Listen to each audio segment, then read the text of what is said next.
Our second round, Mr. Barrett, you have the floor for 5 minutes.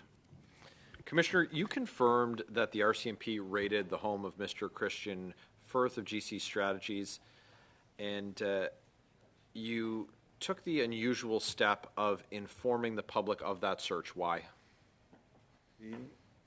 Mr. Chair, I can answer that. That decision was based on the fact that it had been revealed publicly and that there was public visibility in front of that location that demonstrated the RCMP was there. So at that point, it becomes a fool's errand to attempt to cover the fact that we were there and that we were executing a search warrant there. So are you able to take us through the scene? If Mr. Firth was present, Mr. Firth told us that the RCMP searched digital devices. Is that true? Are you able to confirm that that's in fact what happened? I am not able to confirm at this time. So Mr. Brock asked you before, I want to cover these questions again. Has Mr. Christian Firth been arrested? I'm not going to confirm that. Has he been charged? As I stated earlier, if Mr. Firth had been charged, there'd be a public record of that. So is there a public record of any charges being laid in relation to your investigation into the ArriveCan matter? Not that I'm aware of.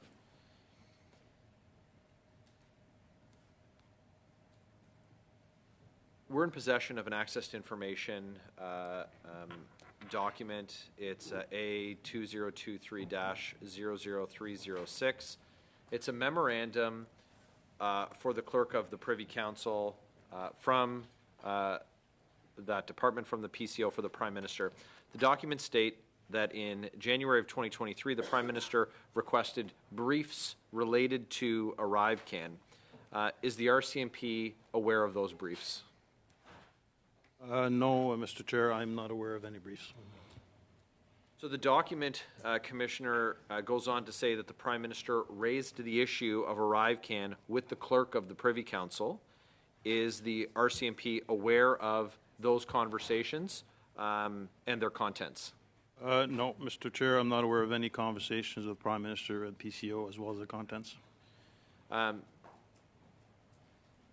So if it's helpful to the RCMP, I'd be happy to furnish you with this ATIP. Would you like it?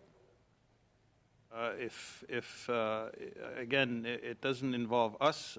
We want to make sure that any document that's brought into investigation is done properly. So you could keep the ATIP for now, sir. Okay. Well, I'm sure that those diligent folks from your agency who are behind you there caught that ATIP number when I offered it and can access that file. In the Auditor General's report, she noted that she referred information related to the cozy relationship of CBSA officials and certain vendors to the RCMP. Is that being investigated, Commissioner? Again, Mr. Chair, we have multiple investigations ongoing based on information that were collected, so I'll leave my answer to that. So it's important for Canadians to know if senior officials from the Liberal government are being investigated for criminality because there's been a reference made to you by an independent officer of Parliament. You said that you're unable to tell us who is the target of any of your investigations. So my question is this: if the evidence leads you there, will you commit to Canadians to interview any senior government official, including any minister, including the Prime Minister, if those conversations or interviews would be germane to your investigation? Well, Mr. Chair, I can commit that our team will follow every single lead of investigation evidence and interview the people who we must interview in our investigation. So that would include anyone, including senior government officials or elected officials? That, Mr. Chair, would include anyone.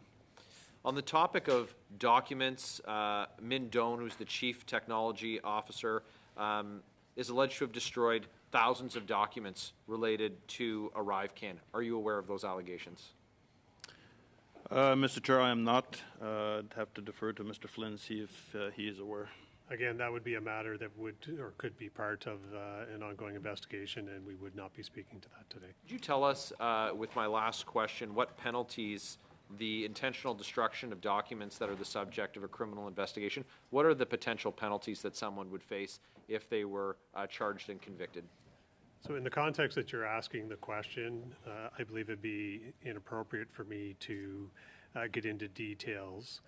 However, I can very cautiously move outside of the context of the question, if you'll allow me to. Please. And say that anyone that takes any steps that thwarts a criminal investigation can face consequences for doing so. There are numerous offenses that could be applied in those situations, including obstruction. But I do not answer that in the context of the initial question. I just simply say, to try and aid you in your work today, that any destruction of documents that are relevant to a criminal prosecution with intent to interfere with that could face criminal consequences. Thank you.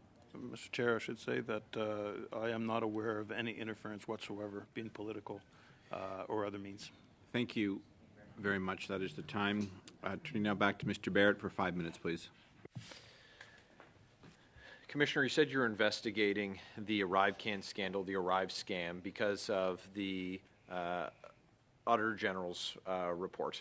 Is that a fair assessment?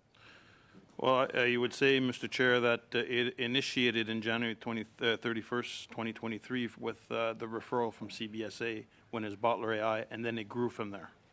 Okay. So the Bottler AI investigation caused you to open an investigation into ArriveCan. It was not a reference from the Auditor General? I'll ask Mark if you can clarify, but initially the complaint that was received, or the referral that was received to us or sent to us, was with regards to procurement process in general. And then... Yeah, it's difficult to be precise on the timing of which elements, because when we have different sources of information coming in that generated the start of it, we can follow up, but again, likely that detail will be something that the investigators will not want to be made public, so we can follow up, though. So you have the work of the Auditor General, that report. You have multiple other investigations that are being pursued through officers of Parliament. We have the Public Sector Integrity Commissioner, the Information Commissioner, the Privacy Commissioner, of course, the Procurement Ombudsman completed a report, completed an investigation. The Lobbying Commissioner has received complaints and information related to this file. Have you been working with these other investigatory bodies? The challenge that we have, so question was asked earlier of a similar nature. The challenge that we have when we're involved in criminal investigations is that there are procedural rules, legal rules, privacy rules, and different rules with respect to criminal liability depending on which process you're in. So when we look at it from a law enforcement perspective, something that the Auditor General or parliamentary committee may be able to compel someone to come and speak to, they are protected in doing so in some of those processes, or there may be a determination later that the person did not provide that information of their own free will, and therefore we can't use it.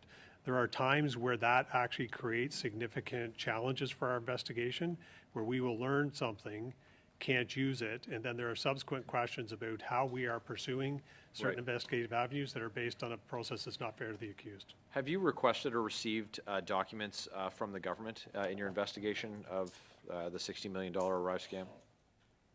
Again, that relates to details of our investigation that we won't be speaking to, and I don't have all of that information to provide that detail, even if it did not. So we've seen the government hide documents and information from the RCMP before, including in the Prime Minister's illegal vacation to Billionaire Island and his SNC-Lavalin scandal, where cabinet confidence was invoked to protect what is a political problem. If you're met with the same obstruction in this case, what will the RCMP do to recover that information, or is cabinet confidence just the end of the road? So I'm not confirming whether or not there was any claims of any privilege on this, so just to be clear on that. we pursue all the legal rights that we have in our investigations to gather all the information that we can lawfully obtain.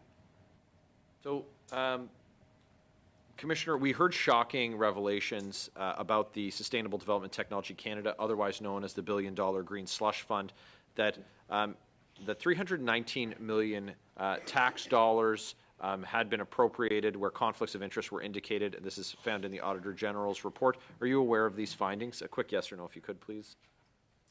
Not in the finest detail there, Mr. Chair.